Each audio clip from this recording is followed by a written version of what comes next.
तपाईँलाई के भन्नु गइरहेको छु, विशेष गरी हामी घरमै बस्ने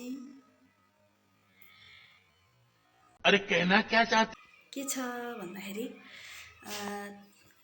जुन यो मेरो कपाल देखिरहनु भएको छ त हजुरहरूले अहिले,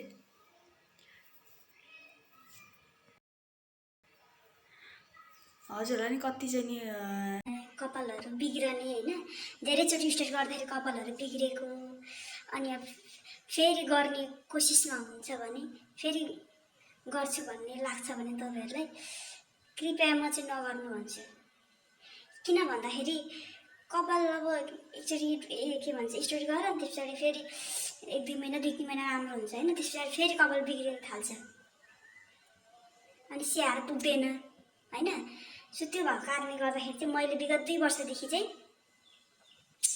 यो केराटिन स्याम्पू चाहिँ युज गरिरहेको छु, जुन चाहिँ ट्रेस्मीको हो।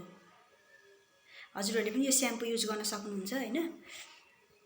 मैले चाहिँ 2 वर्षदेखि युज गरेँ, मैले चाहिँ कति होइन कति पसल धाएँ, कति बुझेँ केराटिन गर्ने कस्तो के गर्दा राम्रो हुन्छ कस्तो के होइन, आफूलाई पनि केही थाहा हुँदैन होइन।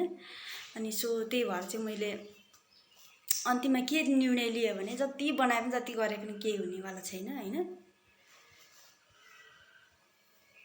त्यो भएकोले गर्दाखेरि चाहिँ मैले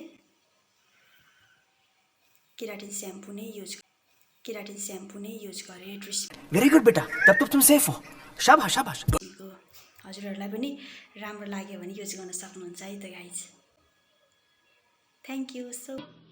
समझ रहे हो ना।